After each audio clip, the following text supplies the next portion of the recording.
Are you pretending to be or hoping that you will become somebody you're really not? Hi, I'm Yusuf Marshall. My friends call me Mista Yu. Imposter syndrome is a real thing, especially for a podcaster.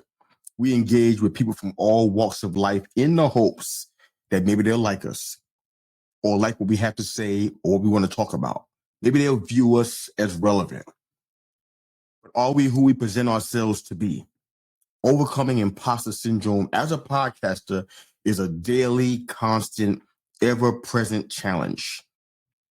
Hate to put it that way, but it's really the truth. We want to be authentic. We want to be real. We want to be liked. But often we find ourselves in a daily battle of roles and personalities. No, we're not crazy. No need for the white coat just yet. I'm just saying it's a tug of war. And that tug of war is about who's going to be in charge today. Is it the entrepreneur, aka the visionary, with big dreams and plans to change the media world that go well beyond the camera? Or is it the boss that needs to make sure that everything is on time and on schedule? This is a tight ship, and it has to be run on time and on budget. And they go into this with a chip on their shoulders to start with, because they invest a lot into this venture and they will not lose out on all the time and the money that is taken. With the boss, failure is not an option. Or maybe it's going to be the perfectionist who feels personally every single flaw or anything that could be perceived as a lack of perfection. They see it as an indictment against themselves personally. Enter the feelings of shame and the feelings of failure. Enter the blows to their self-esteem, followed by the doubts and the questions. Can I really do this podcasting, media, content, creative thing? Or am I just kidding myself? Maybe I should go back to my mundane job in the cubicle. I might die a slow, agonizing death, but at least no one's going to simulcast it on social media for the entire world to see. Who's going to be in charge every time we turn on the camera and hit record? What is imposter syndrome anyways? Imposter syndrome is defined as the persistent inability to believe that one's success is deserved or has been legitimately earned as a result of one's skills and or efforts. When it's laid out like that, it's not hard to see why those in the content creator, media, podcasting world have bouts with imposter syndrome perhaps more time than we care to admit. As easy as it may be to start a podcast, at least for some of us, we can't just hit record to get rid of this kind of situation. And these answers, if you want to call them that, are not all inclusive, but these are just a few that I found helpful.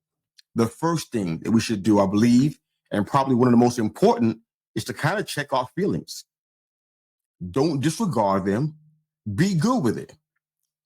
What do I mean by that? I'm not the biggest emotional, sappy, sentimental person. I'm really not. But be aware of how you're dealing with this emotionally. I've seen podcasters actually break down and put in 5 to 10 years of work, and they're ready to scrap it all over one bad night.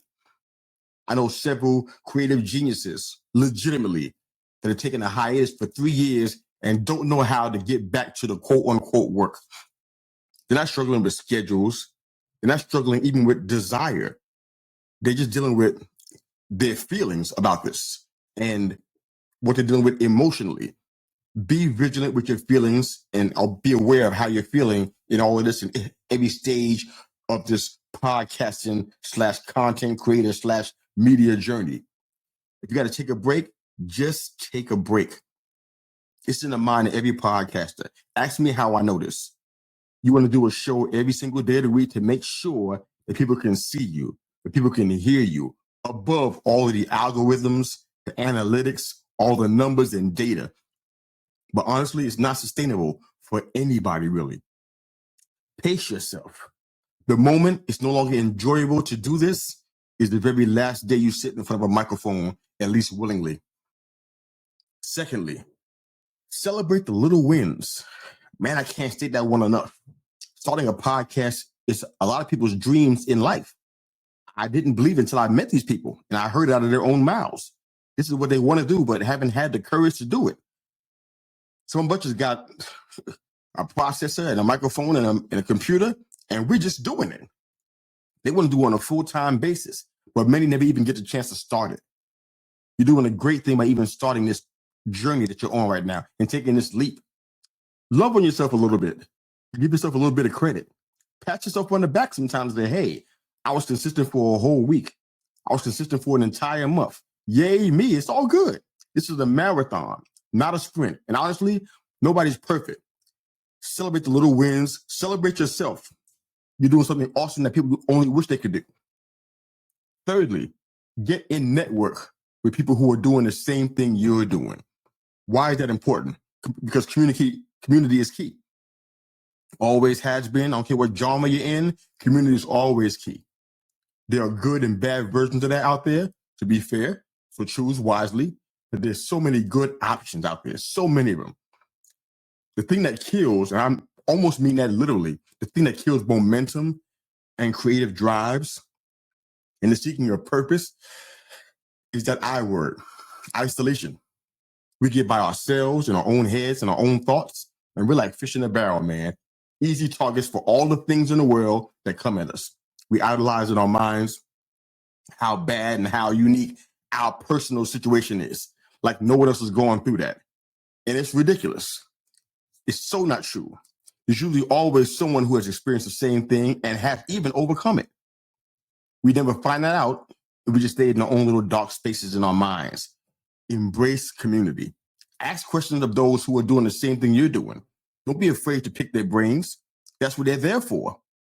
To share, to enlighten, to encourage. That's what we should all be doing in this community. Listen to their responses and grow, learn together. It makes this podcast journey so much easier and staves off imposter syndrome as much as we can. And I have to stretch this part again because it means that much.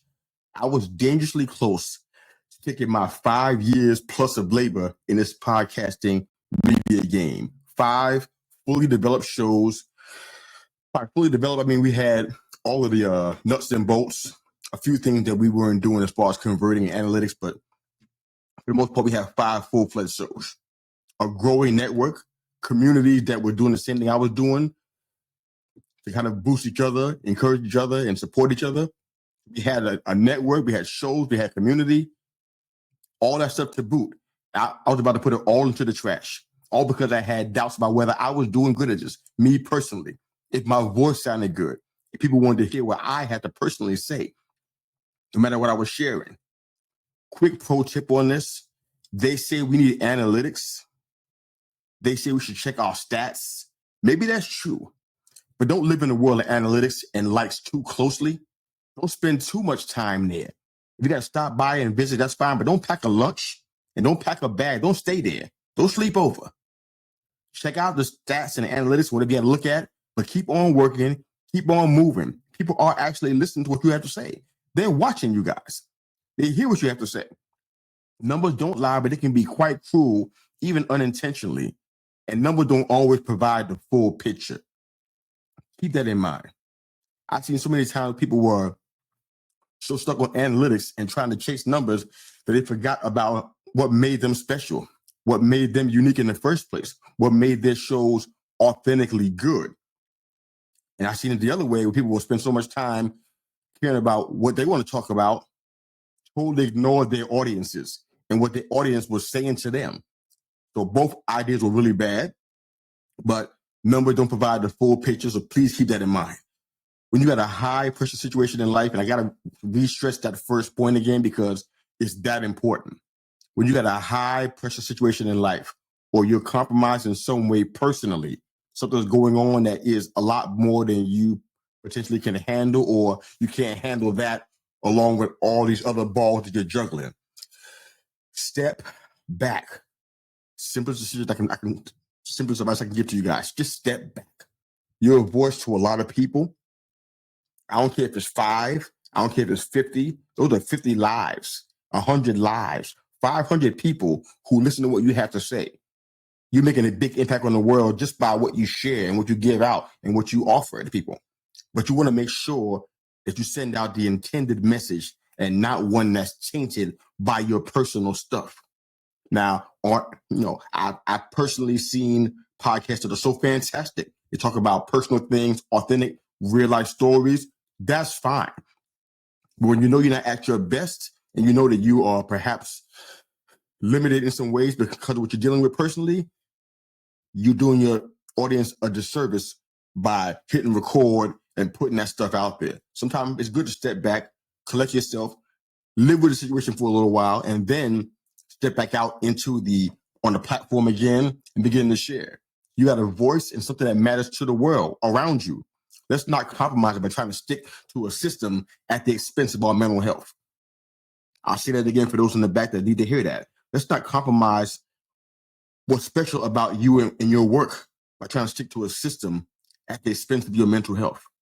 Ignoring the most important component in all of this, and that's you. It's not the numbers. It's not your crew and your squad. It's not the listeners. It's you. Because if you don't have that, if we don't have you, then we don't have a podcast. We don't have a show. We don't have an episode to produce and edit and to release. You're a big part of why it's happening because you're the progenitor of all this. You're the one that's making this thing happen. It's your vision. It's your plan. It's your hope. It's your dream. It's your goal. They can try, but honestly, nobody can do this and talk about this like you can.